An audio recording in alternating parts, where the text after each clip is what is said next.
breaking news on 2 News.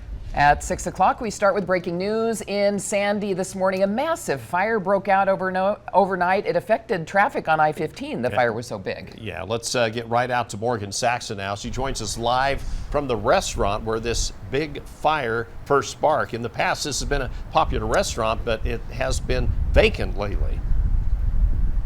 Yes, so within the last couple of months, they were under construction because they have a new location also in Sandy. This is the Jim's Family Restaurant, very popular for many people. But as we mentioned, it's been under construction because they've moved locations. But you can see now, as I mentioned about 30 minutes ago, they would be working on this throughout the morning. And you can see they actively are spraying quite a bit of water on the roof there. You can see it's kind of collapsed in from the amount of water that they've already had to spray.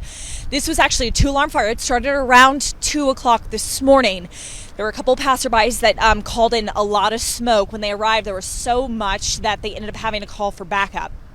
We do know that nobody was hurt. Luckily, no one and no businesses were affected. There's quite a few hotels nearby.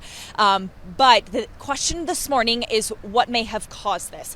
A few minutes ago, I spoke with the chief, and he had said that there were no broken windows or anyone around when they arrived. In fact, all the doors were locked when they got here. So they're not sure what may have caused this. They're bringing in some investigators a little bit later on this morning, perhaps when it's lighter out and they can really understand what may have sparked this fire. They do say that they're going to be out here for quite a while, putting out some hot spots. So just a heads up for those early morning commuters. Ron and Mary, back to you. Okay, thanks a lot, Morgan. All right, and we want to let you know that traffic is moving okay in that area. You might see some restrictions there on 106 South. At least it could be busy. And this is a live shot from where Morgan is right now. You can see fire crews definitely still on the scene there. We have another crash. This is Bangerter, 35th South there in West Valley City. See the flashing lights in the distance, but roads are wet there too. Taking a look at the Salt Lake Valley right now, we don't have any other well, we do have a few minor incidents out there, but we're not seeing interruption to traffic flow. Because of the rain out there, I wanted to check on our travel times. And right now, Provo up to Salt Lake City looks normal.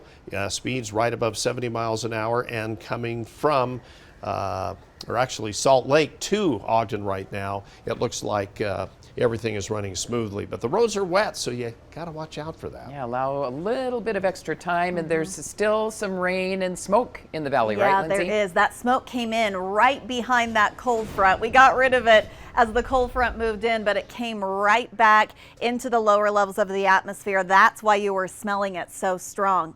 This is what it looks like this morning. We've got a few scattered showers out there, especially up toward the Ogden area. Right now, Salt Lake City just reporting overcast skies, same for Provo. But check out these temperatures. You might want a jacket this morning. We're starting out the day in the 50s. Our cold front that produced all that rain across the Wasatch Front yesterday has now slid down into the southeast, where we're seeing showers and thunderstorms from about Grand Junction back toward the Kanab area. Those are still producing some heavy rainfall, so we've got a flash flood watch still in place for the eastern part of the state, but National Weather Service has decided to allow the rest of that flash flood watch to expire early this morning. One flash flood warning to tell you about. This is for the Escalante River drainage. It goes until 8 a.m. So keep that in mind. An area to avoid. You just want to avoid the slot canyons once again today, especially across eastern Utah. Looks like we lost our radar there the last loop, but you can see those showers and storms that we have. They're heaviest across the Salt Flats. Here across the Wasatch Front, it's mainly light to moderate rainfall, and we're expecting those to continue on and off throughout the day. Coming up, I'll let you know when this storm system exits the region. That's 10 minutes from now.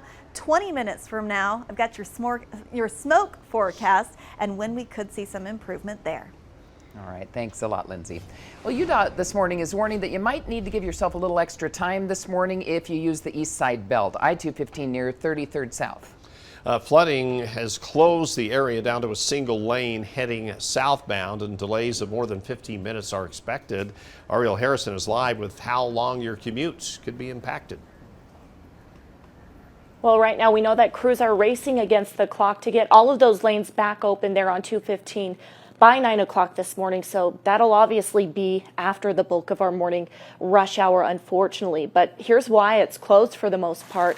We have images you should be seeing now on your screen. You can see the flood waters just swallowed up this portion of the highway there at 33rd in the Salt Lake Valley. Now, initially they had all 3 of those lanes closed, but this morning they've updated that and only have 2 closed off for the time being. They do ask that drivers avoid routes, this route in particular, actually, that take them southbound here in the area of 215, or just advise that, again, drivers give themselves some additional time to get wherever they're headed. Roads are still wet, as we've been reporting in some areas from overnight rainfall. So whether you're getting the kids to school or trying to get into work, just give yourself plenty of time. Again, all of the lanes there on southbound 215 near 3300 South should be open by 9 o'clock this morning. So in just a few hours, guys.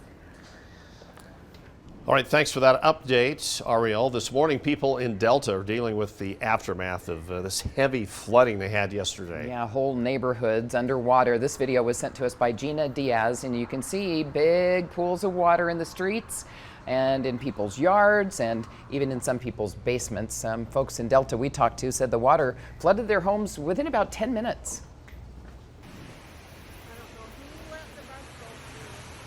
And pools of water also filled the streets of Murray. Check this out. Boy. Huge waves created by those cars. This video was sent to us by Martha Fitzgerald, and you can see cars splashing through the floodwaters. This is 9th East, 5290 South. And you can also see a school bus off to the side there stuck in the water. We got word from Santa Quin City Fire. They say the Pole Canyon Road in Santa Quin is closed now because of flooding. They say the flooding mitigation is underway, but the water went over a burned area, the burned conditions from the William Fire, and that is causing a little bit more flooding than normal in that area. Crews are keeping an eye on the conditions in the Pole Canyon area throughout the morning. Now, this morning, many families in Utah will be cleaning up the damage left behind by floodwaters, all the sandbags out. And this is what it looked like in the Silver Bowl neighborhood of Harriman. Water flowed out of a farmer's field and right into the backyards of a few homes. The pressure from that water actually broke the windows, overwhelming basements with water. Insane. I had water, you can see my watermarks still.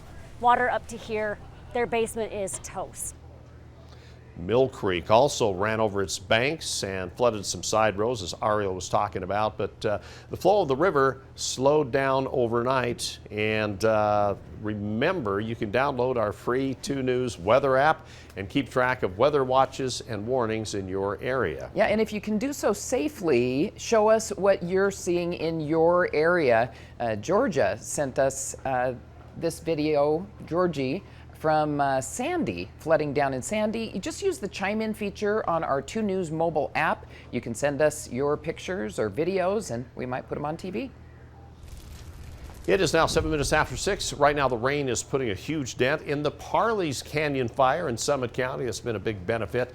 This morning, the fire is now 80% contained. Most firefighters were released to help with other fires or just to head home. Crews were concerned about potential rain hazards like mud, wet roads, and trail access. The fire has burned more than 540 acres since it started 5 days ago. Well, more Utah firefighters are arriving in California now to help battle the massive Dixie Fire there. The Weber Fire District shared this photo. Their crews and their gear will join over 6,000 other personnel in fighting the Dixie Fire. Officials say it has already burned more than 635,000 acres, 1,800 buildings, and it's only 33% contained this morning.